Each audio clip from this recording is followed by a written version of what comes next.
today's briefing with remarks from Governor Tony Evers. Good afternoon, everyone, and thanks for joining us today. I'm here today with a heavy heart. Over the past few days, we have been grieving as another black life was extinguished before our eyes. His name was George Floyd. George was 46 years old. His life matters. His family deserves justice, and he should still be alive with us today. George Floyd's death and the lives taken before him are symptomatic of the disease we failed to adequately treat for 4 centuries. Racism has never really gone away. It has only manifested itself in different ways, from incarceration rates to health outcome disparities, the wage gap to housing, in transportation, and in education inequity. It is a step in the right direction that all the officers involved in George Floyd's death have now been charged with crimes. I am hopeful that justice will be served in the case against the men who murdered Ahmaud Arbery. These deaths are not anomalies. However, the prospect of justice for the deaths of black men and women has been all too rare. There has been no justice for Breonna Taylor, a black woman who was shot and killed by the police while sleeping in her own bed. We hear the echo of the words of Eric Gardner. We relive the pain of the death of black Wisconsinites like Dontre Hamilton, Seville Smith, Ernest Lacey, and Tony Robinson. We listen to the call and repeat, answered by a generation of black voices who've marched before in these very same streets. Millions of people around the world have gathered to memorialize George Floyd, to demand change and accountability, and to call on this country to keep its promise of justice, fairness, and equity. I've seen the hope in those who've joined this cause in peaceful protest, not only in Milwaukee and Madison, but in Wisconsin towns like Sheboygan, Toma, and Wausau. The people of our state are supporting their neighbors and showing up with brooms and dustbins in hand to help clean up our neighborhoods. We must use this dark moment to begin to be an example for the rest of the nation. We must fix what we know is broken in our society.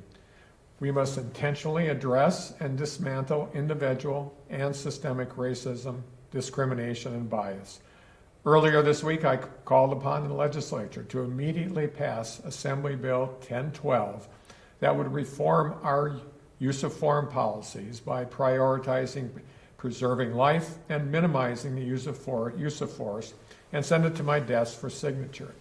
Accountability for unacceptable use of force by certain law enforcement officers in our country and our state, it's a good start, but there's much more work to be done. I'm also calling for local government leaders to join us in demanding change, and I am asking for partners to step up in every corner of this state and put in the work that needs to be done. This is a watershed moment for our nation, one that requires everybody willing to come together. We need systemic change to address the disease of racism in our state and our country. We have seen its effects in the disproportionate burden that people of color have borne in this COVID-19 pandemic. Black people make up only 6% of our state's population, yet our black friends, families, and neighbors represent 19% of the total cases and 25% of the state's deaths. Similarly, Hispanic people represent 7% of the state's population and represent 34% of the total cases and 10% of the deaths. These statistics represent real people whose lives have been affected by inequities that cause them to suffer disproportionately from chronic diseases like heart disease and asthma. These same inequities increase their risk for COVID-19 and put their health in greater danger. Wisconsin continuously ranks among the worst in the nation in disparate outcomes for marginalized populations. Black babies are 3 times more likely to die than white babies. In Wisconsin, the white infant mortality rate is 5.2 per 1,000 births, compared to a rate of 5.7 for black babies. Further, at 15.7 per 1,000 births, the mortality rate of black babies in Wisconsin is the worst in the nation. One of the most important ways we can help work to address these racial disparities in health outcomes is by accepting federal funds to expand Medicaid. Not only would we be able to provide health care coverage for tens of thousands of people, but we would reinvest in our healthcare systems and local public health systems. By expanding Medicaid in Wisconsin, we can improve access to quality, affordable health care for people across our state and help address disparate health outcomes for people of color.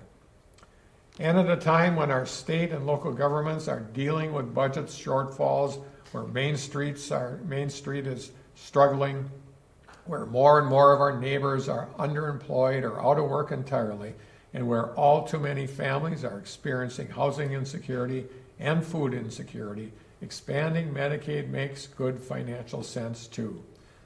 Analysis by the Wisconsin Department of Revenue shows that in federal fiscal year 2020, Wisconsin residents will pay an estimate $1.01 billion a year in federal income taxes to support Medicaid expansion in other states.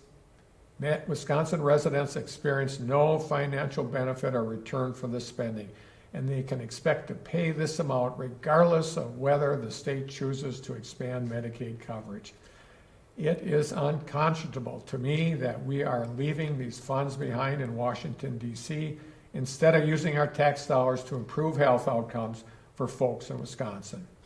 But we can't focus solely on health care and health outcomes. Racism itself is a public health crisis, one that impacts every facet of our lives.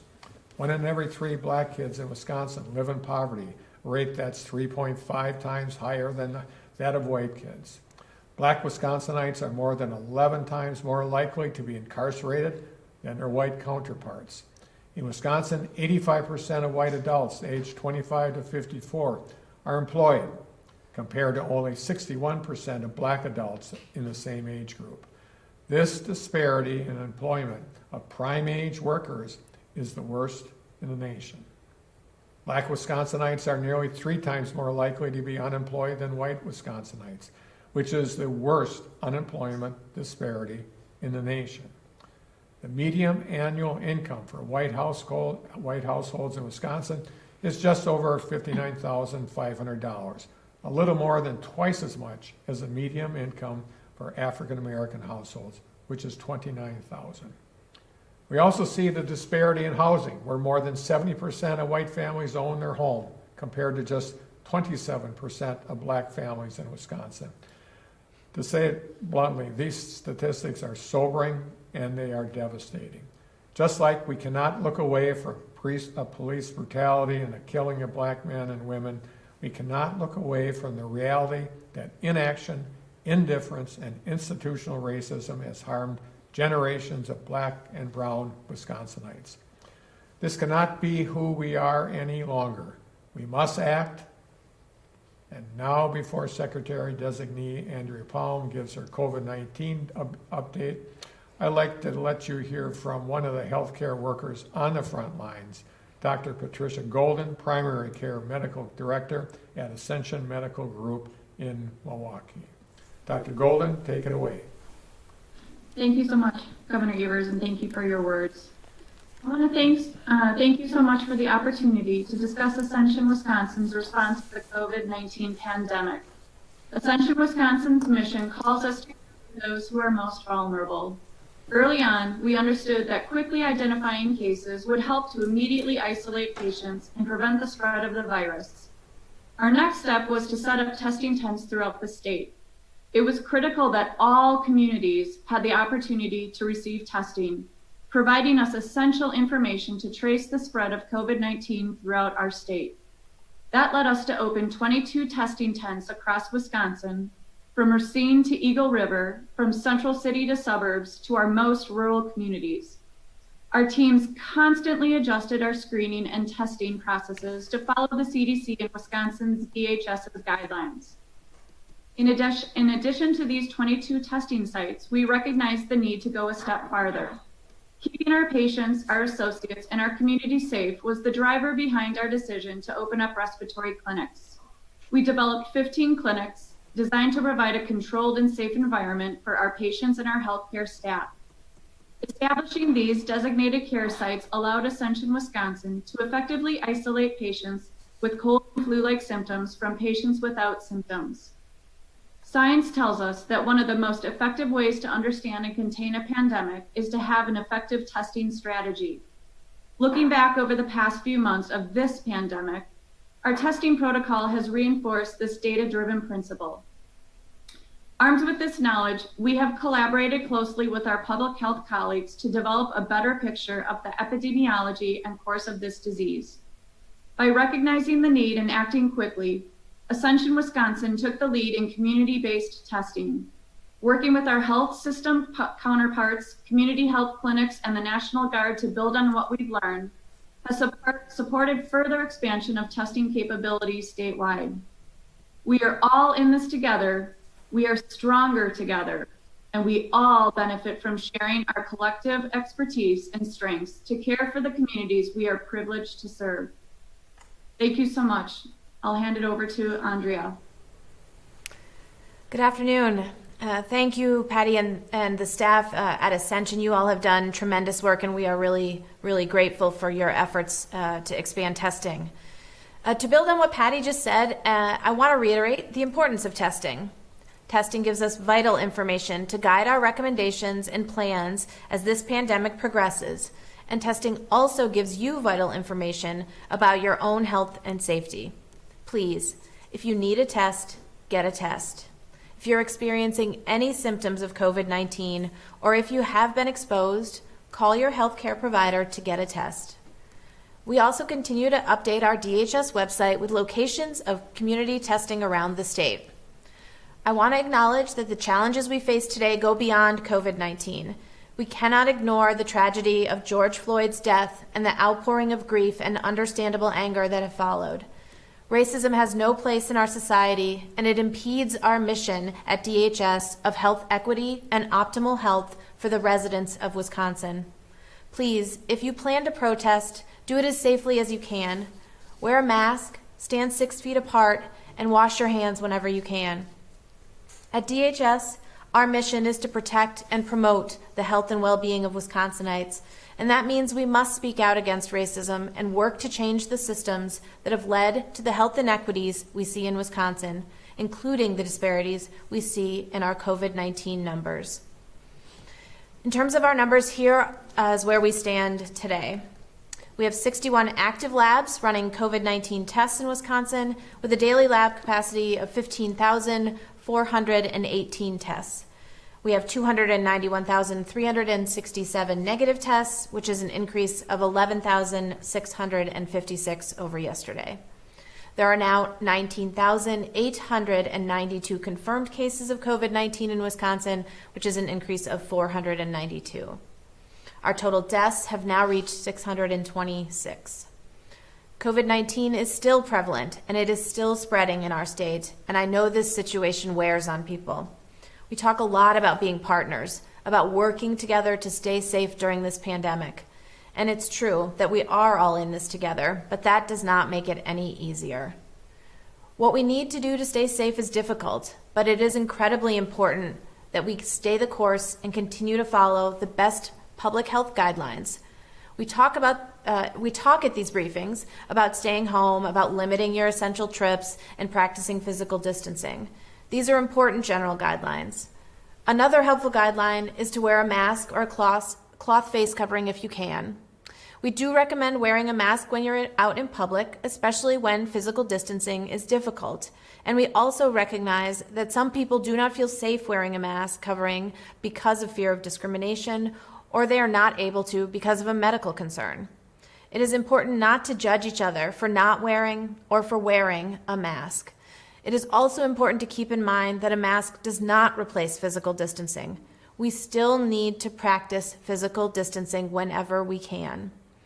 This weekend looks like it will be a good one to get outside for some fresh air. The safest way to enjoy time outside is to do it with the people you live with. If you're meeting up with other folks, limit the number as much as possible and practice physical distancing. Wash your hands frequently, especially if you are touching shared surfaces. Also, now's a great time to explore your local community. There are likely some great hiking trails near you, and taking a walk or a hike nearby is a good way to get outside and avoid traveling very far. Our DHS website has more ideas and information on safely spending time outside. The general theme here is that the safest idea is to limit your interactions to the people you live with and to practice physical distancing and wear a face covering when you are out in public. We know this isn't easy. In fact, we know it can be overwhelming, so please remember, it is also okay to ask for help. We thank you for doing your part to protect your health and the health of your fellow Wisconsinites. Thank you. We will now take your questions. A reminder to maintain audio quality. Please keep your phones on mute until it's time to ask your question. Also, in the interest of time, only one question per reporter per media outlet. We will begin with John Doran from WLUK-TV in Green Bay. Hi, my question's for the governor. We've seen the National Guard deployed around the state, curfews put in place, including up here in northeast Wisconsin, in response to the protests. But assuming the protests are something we're going to see for maybe weeks or months ahead, have you talked to any local governments or local law enforcement on coming up with a plan if that is the case? Thank you for the question. Clearly, the people of Wisconsin are interested in expressing their First Amendment rights, especially about something as important as racism. And so I, frankly, as governor, I've been pleased with the outpouring of interest in doing that. And I am on the phone regularly, not only with local officials, but also those on the ground, people that are expressing their First Amendment rights, just to keep an idea of how things are going, making sure that people are safe, making sure people have that opportunity to protest and express their concerns. So we will continue to do that. It's I think too early to make a guesstimate of the prolonging of these happenings, but I also believe that our ability as local and state and national leaders to respond quickly and forcefully, not against protesters, but actually accomplishing some things to alleviate the systemic nature of this curse on our nation and our state, the sooner that people will stop protesting and join us in correcting the system. Thank you. We'll go next to Danny Maxwell with WKOW-TV in Madison. Hi, this is JT filling in for Danny. My question is, how do the ongoing protests affect public health planning, given that there are all of these large gatherings going on in the midst of a global pandemic? Yeah, so I think we continue to be in close touch with all of our local public health colleagues, particularly in areas where we're seeing mass gatherings such as protests. And you know, the work that we do is fundamentally the same, right? It is once you have a positive test, it is isolation, safe isolation and quarantine, and the contact tracing that is necessary to make sure you are wrapping around that positive case to keep its spread as small as possible, and do the necessary public things to reduce spread and protect that community more broadly. We certainly are prepared as communities need additional assistance from us, whether that is contact tracing assets or resources to surge those for local communities, but we continue to stay in close touch so we understand what's going on the ground as it relates to COVID-19. Thank you. We'll go next to Jason Calvi with Fox 6 Milwaukee.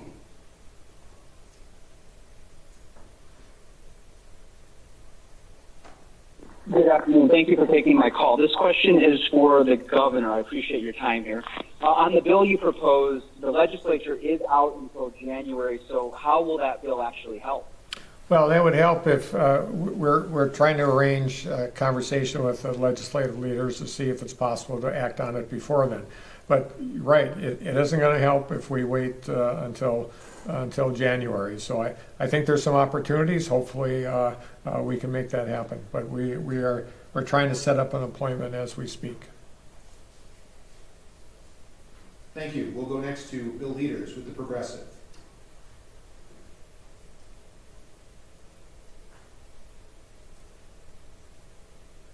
Hello. We hear you, Bill. Hi. There is concern that the abandonment of social distancing guidelines in some quarters, as well as the large gatherings of protests, either already have or will facilitate the spread of COVID-19. What steps are being taken to trace confirmed cases back to, say, people flock to crowded bars after the Supreme Court struck down safe or at home, or those who are taking part in protest? When we know statistically if these are an increasing rate of transmission?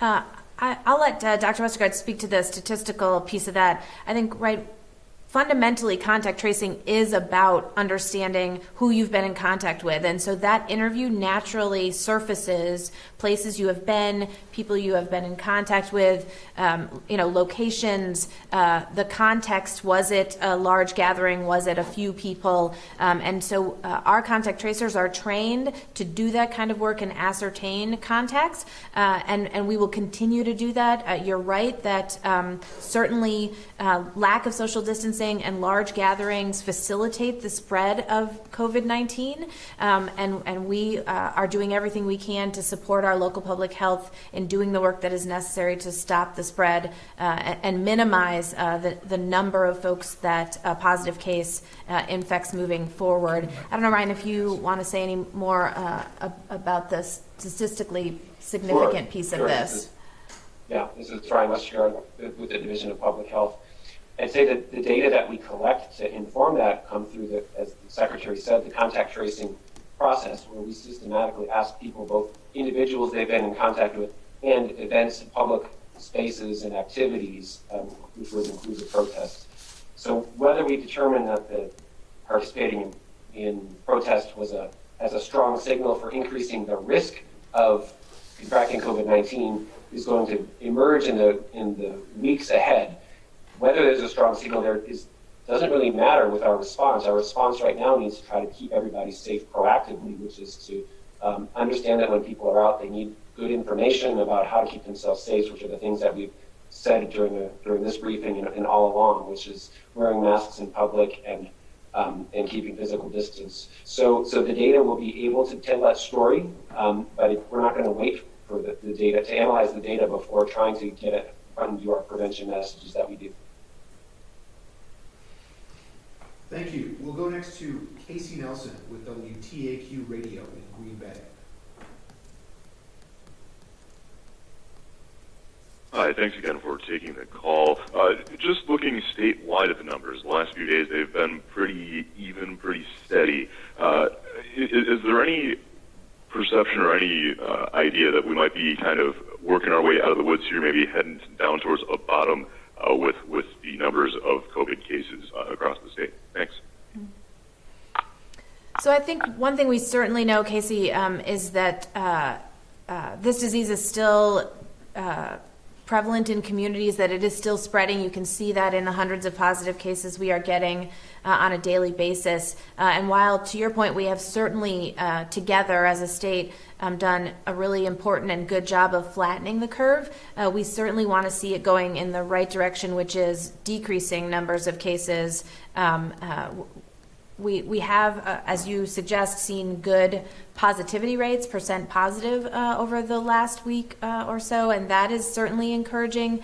But I also would invite Dr. Westergaard, if you want to say anything about this concept of whether we've bottomed out. Yeah, it's a good question, and unfortunately, I think the answer is no. We don't have any reason to think that we've reached the bottom, or that things can't get better or worse here. This is still a really dynamic situation, and there's a lot of positive things. I think there's a lot of evidence that we've made the epidemic curve look much better than it could be. But lost in some of our numbers is the heterogeneity, by which I mean if we have a percent positive rate statewide of between 3 and 5%, that's overall it is good. And when there's certain communities that have a percent positive rate of 20 to 30%, that's a big problem because we know how quickly a community area, a hotspot, if not contained, can spread into a larger community or a regional hotspot. So we are by no means out of the woods.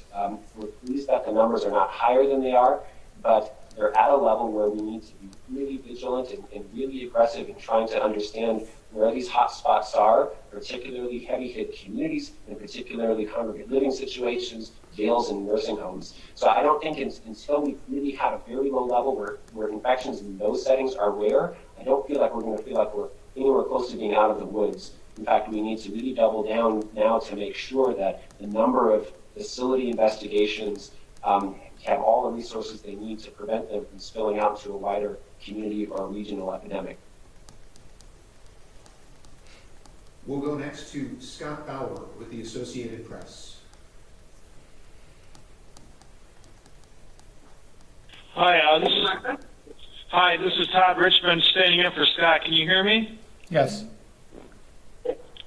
Before the call began, your mic was hot, Governor, and you could be heard asking, I believe, the Secretary Paul, when you could declare victory on this virus. Did I hear that correctly? And what is the decision on when you will declare victory on this virus? It seems to suggest you are thinking along those lines that we are approaching the end of the tunnel here. Well, the real answer was just given by Dr. Westergaard. The question I had was, and this was from someone who is not a statistician, is that seemingly the percentage of positive cases per total number of tests every day seems to be plateauing.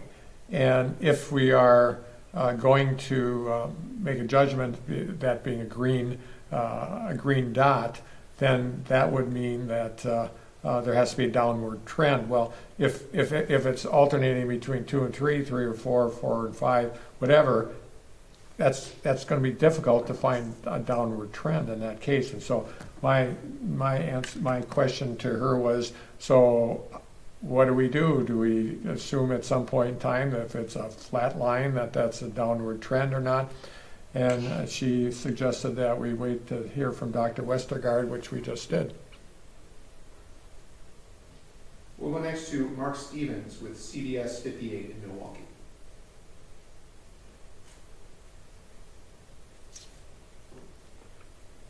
Andrea, I understand what you're saying about there is contact tracing in place, but how concerned is the state that these mass gatherings, specifically the protests, could really act as new infection seeds and continue to spread the virus?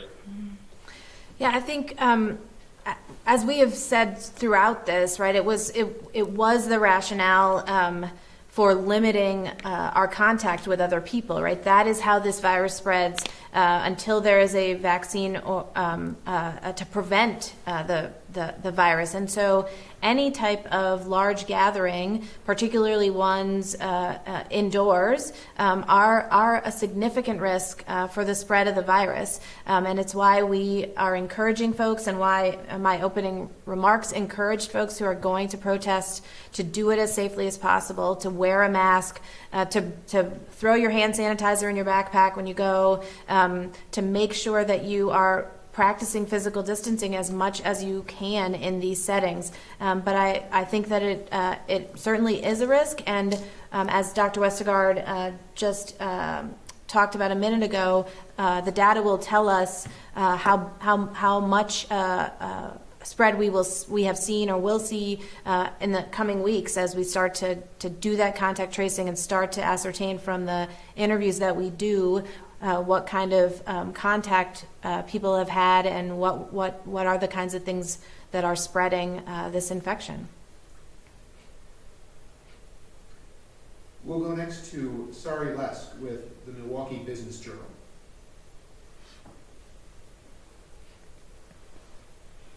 Yes, hi, thanks for taking the question. with people returning back to work and other activities such as the protests that have gone on in the last few days involving more interaction, I was wondering if you could give us a sense of how often you recommend people get tested.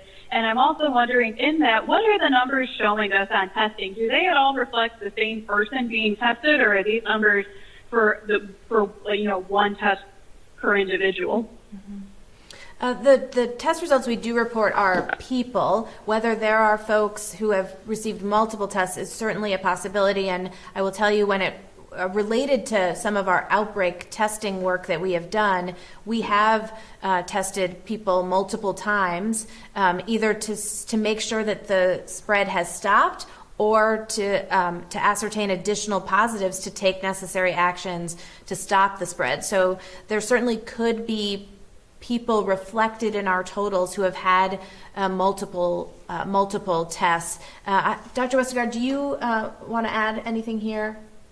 Yeah, I'd be happy to. About the piece of the question about how often should individuals get tested, I think that the best answer to that is more when should people get tested, which we want people to think of it going forward. Any symptoms that could be a respiratory infection, a cold or a flu, or the typical symptoms that people get with respiratory infections should prompt people to get a test and to talk with their healthcare providers about how do I get a test, or to use a community testing site. Now, if someone doesn't have symptoms, there are some situations where getting a test makes sense, but those are generally rare. It's generally those situations where someone who feels totally well getting a test is when it's recommended by someone in public health or in medicine as part of an investigation or as part of a concerted effort to find cases linked to an area where there's community spread. And a good example of that is our strategy for testing people in living situations like nursing homes, assisted livings, and jails. So low threshold for getting a test anytime someone has symptoms. If negative, it means those symptoms are likely not related to COVID-19, and it doesn't necessarily require a follow-up test. There are some situations where someone who tests positive might get a follow-up test to indicate that they have cleared the virus, but those settings are more unusual and more related to healthcare settings. Usually the most important thing when someone gets a positive test is that they're in isolation, and we take care of them. We monitor their symptoms until they're recovered and feeling better. So there's not a general recommendation for people to get tested periodically if they feel well, but for people to immediately think about getting a test anytime they start getting symptoms.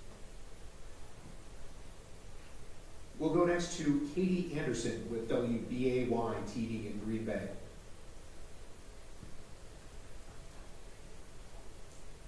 Hello, this question is for the governor. You mentioned reaching out to other governors and other local government leaders about a lot of the protests that we're seeing and about racial injustice issues.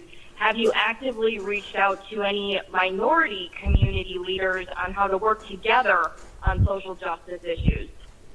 In fact, most of the people I've reached out to are minority leaders and those that are working on the ground, making sure that people's First Amendment rights are kept, and channeling things, helping to channel things in a positive way. So absolutely, in fact, I'd say that my time is less than I want to say 10% spending time talking to local and state and national elected officials. It is with people on the ground.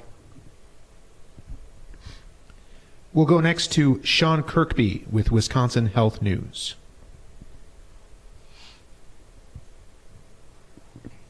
Hi, thanks for doing this. I was just wondering, could you provide an update on contact tracing efforts? How close is the state to meeting that goal of 1,000 new contact tracers and implementing new technology to help them? Thank you. So, Sean, I think you asked about the numbers of hires and our technology platform.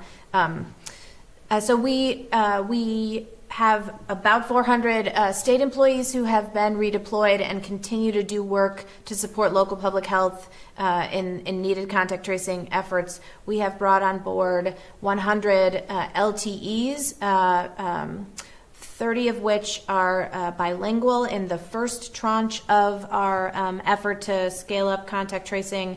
And we have made offers to an additional just over 100, I think 106 people.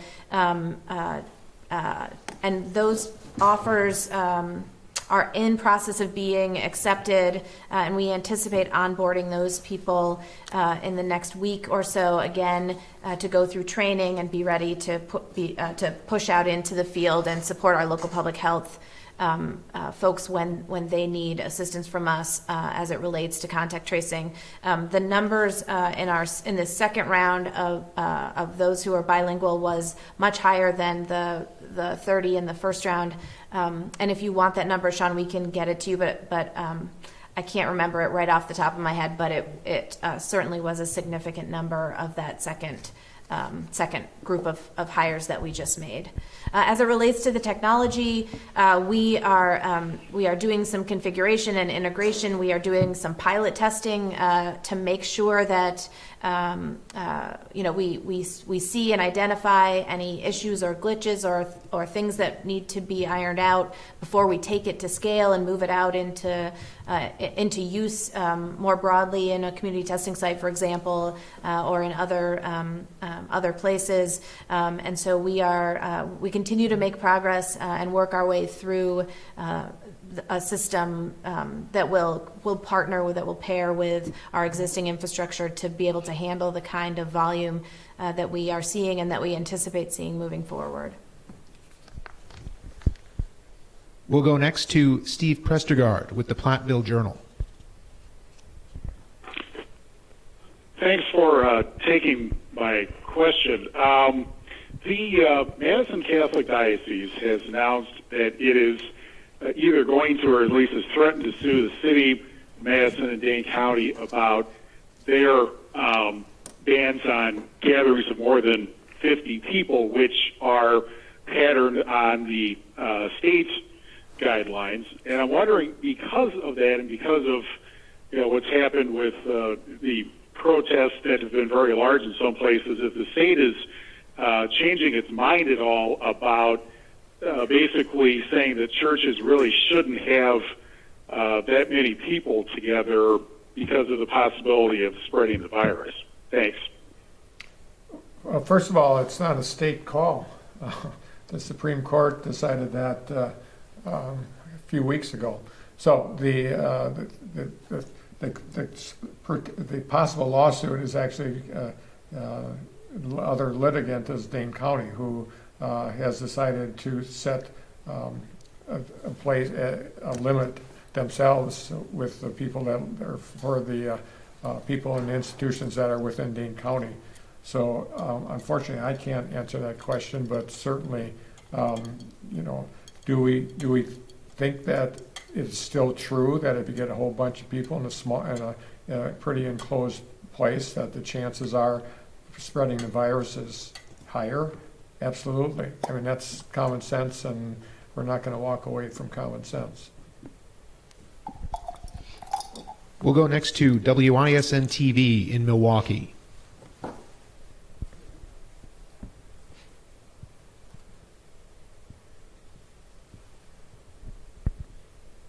As a reminder, *6 to unmute your line.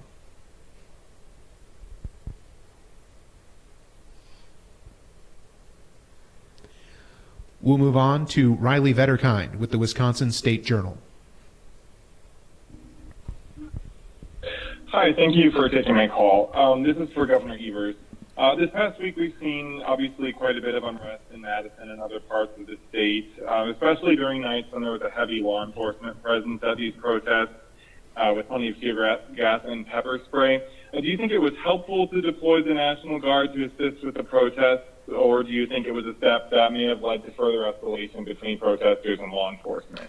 We are very clear when asked to provide support by the National Guard that they would be used to primarily be stationed to protect property, such as the Capitol in Madison and other state office buildings. They weren't, and also in Milwaukee to protect utilities, water, water utilities as well as other cultural places. So, and they did that well, and so the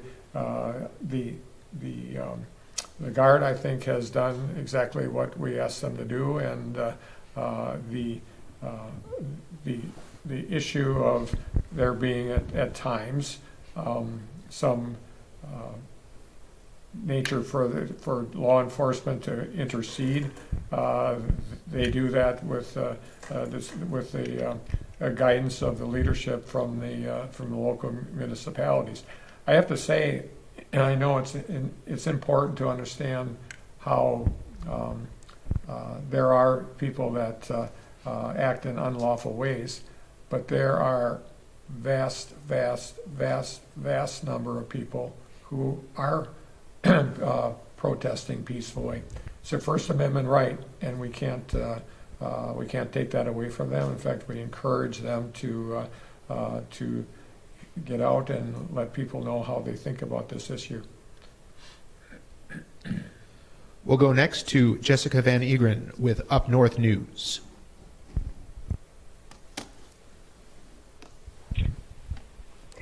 Yes, my question's already been answered, so thank you for today. We'll move on to Abigail Handke with NBC 26 in Green Bay. Hi, thanks for taking my question. Just kind of branching off others' questions. With everything going on and the virus and knowing it's not going away, is it now not a question of if someone will get the virus, but when? So this is Ryan Westergaard. I can take that. I'd say no. I think our goal is still to minimize the spread of the virus to the greatest degree possible, and what that would look like if we're successful, even incompletely successful, is that a very small proportion of people will become infected. So far, the numbers as a percentage of the population has been very low, and it's circulating at a level where it's certainly not at all a foregone conclusion that a majority of people will even be exposed. So everything that we're doing at the state and local level and federal level is still around the idea that we can contain epidemics to keep them from spreading as much as we can. And I think the result of that would be that the very large majority of people are not exposed to the virus even in the next year. One of the things that's, I think, a big focus, and it relates to the previous question about when and if we declare victory. This is a long contest between public health and the virus, and I think we need to be focusing on what the next respiratory virus, meaning flu and cold season, looks like. And if we're going to score points against the virus now, if we're going to make progress, we need to be shrinking the epidemic to as small and as manageable level that we can, because in a few months, the people who have symptoms that could be coronavirus, could be influenza, could be any of the other viruses that cause colds and flu, is going to start going up. And we're going to feel like we're in a much better position to contain the virus and know where it is to stop local outbreaks if we do the work this summer to keep the spread of the virus as small as we possibly can. So that's really something I think we all need to have as a shared goal, is right now we're not in flu season. The total number of people with symptoms is small compared to what we usually expect it to be in the fall, winter, and early spring. So now's the time we really need to work on containment strategies. And it's a realistic goal that we're going to keep it small and keep it containable into the fall, but only if we work really hard. We'll go next to Chuck Kornbach with Milwaukee Public Radio. Hi, a question for Governor Evers. Could you please sum up your appeal at this point to Speaker Voss and Senator Fitzgerald or other Republican legislative leaders on the force bill or any other efforts to address this watershed moment you talked about? Yeah, well, and they won't be surprised by the pitch. It's this.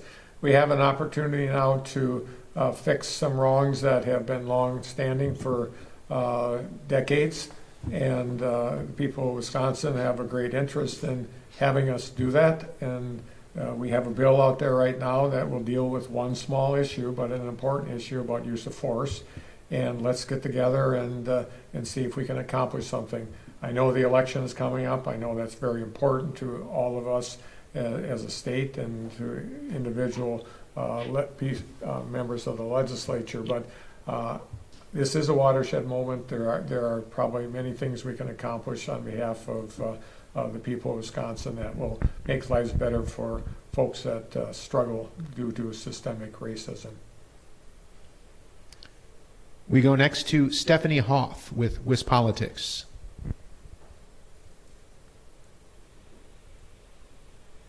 Good afternoon, and thank you for taking my question, which is for Governor Evers. Obviously, you've been in support of peaceful protests and the First Amendment, but what's your message to those who have engaged in looting or violence and businesses that have sustained damage? Well, certainly I've never supported law breaking, and I never will. That's part of my job, to make sure that laws are followed. But yes, it is important to make sure that things are done lawfully. First Amendment rights are not to be trampled in this state or any other state. And for those who decide to do damage, they're damaging the First Amendment, and they're damaging the opportunity for thousands of people across Wisconsin to exercise that First Amendment right. We'll go next to Zach Schultz with PBS Wisconsin. Governor Zach Schultz of PBS Wisconsin. Given these issues are not likely to be resolved in the next couple of months, have you talked about the possibilities of large-scale protests at the Democratic National Convention, and would you be willing to have the National Guard involved in security? Well, I can always speak for the Democratic National Convention in Milwaukee, and it's uncertain whether that is actually going to occur in place. So I think that's too early to discuss whether we need a National Guard there or not. Again, the National Guard is not leading this effort to make sure that people's rights are taken care of and people are safe. They go places where they're asked to go by local leaders, and with our insistence that they be put in a position of not accelerating people's activities, and making sure that they're doing the job they need to do to protect First Amendment rights, and that is to guard installations and public utilities and so on. So if there was the convention if for some unbelievable reason there is a in-person convention in Milwaukee, I'm sure we'll have conversations about how that'll play out. But frankly, it's premature. The National Party is still debating whether to have an in-person convention. We'll go next to Eric Gunn with Wisconsin Examiner.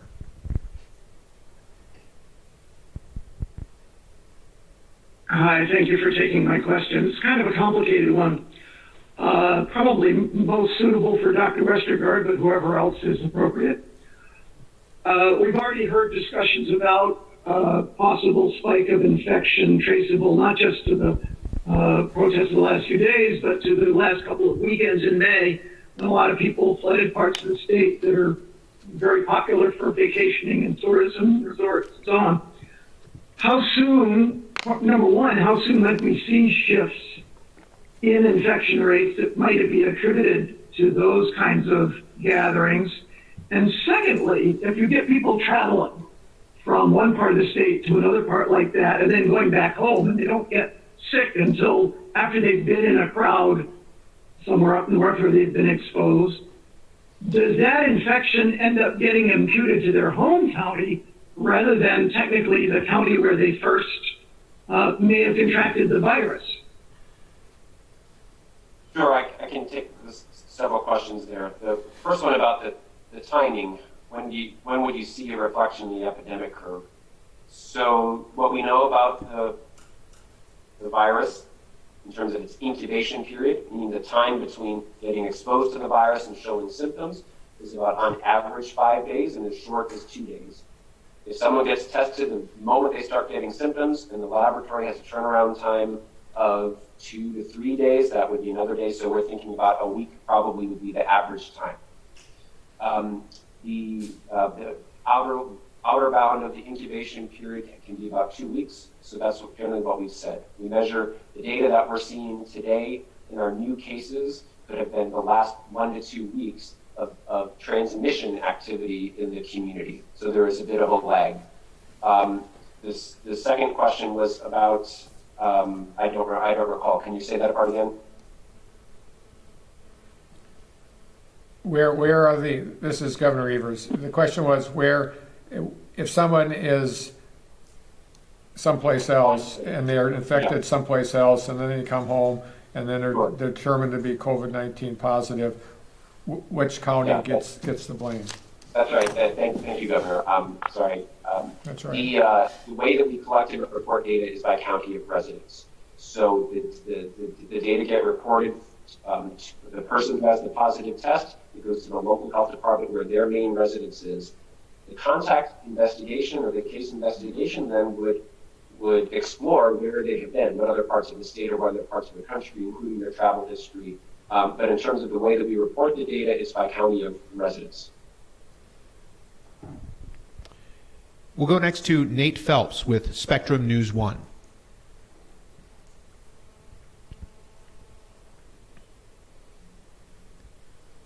As a reminder, *6 to unmute your line.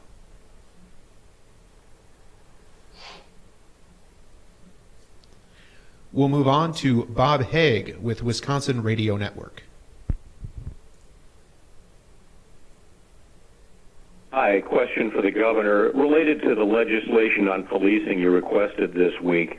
Municipalities are currently prohibited from requiring police officers to live in the communities they serve. That was passed by the legislature in 2016, upheld by the state Supreme Court. Do you have an opinion on whether or not that's a problem for police-community relations? And is that something you'd like to see changed by the legislature at some point? Yeah, I don't necessarily think, I think the more we can have any municipal employees interacting with the folks they serve on a regular basis makes us all stronger employees.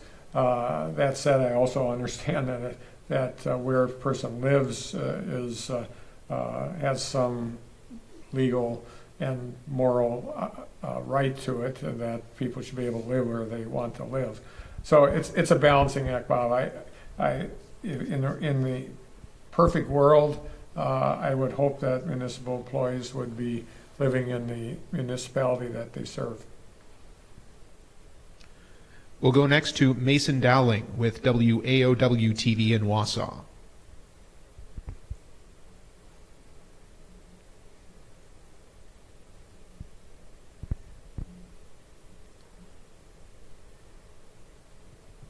As a reminder, *6 to unmute your line.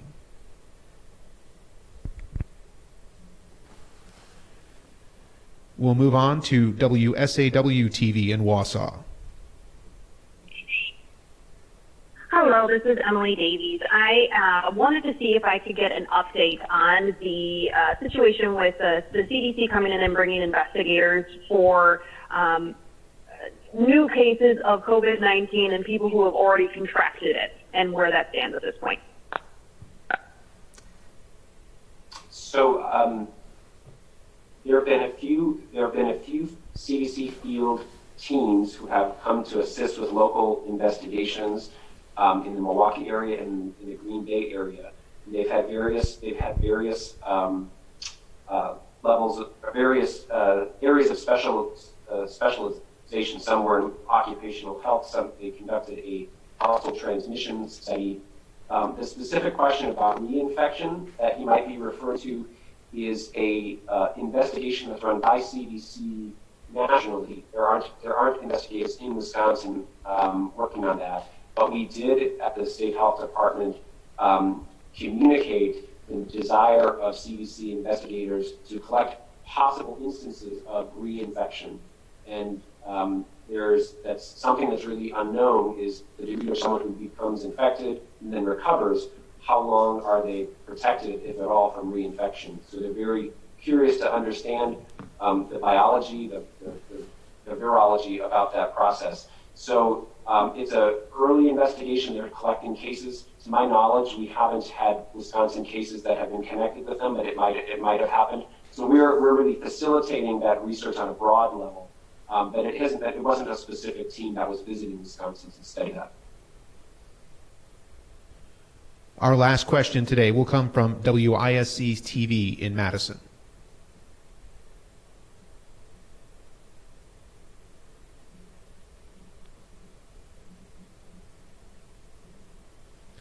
As a reminder, *6 to unmute.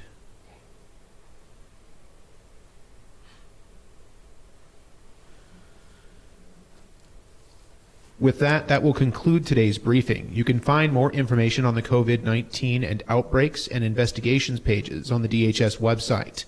For more information can be found on the websites of the Governor's Office, Wisconsin Emergency Management, Wisconsin Department of Workforce Development, the Wisconsin Economic Development Corporation, and the Department of Children and Families.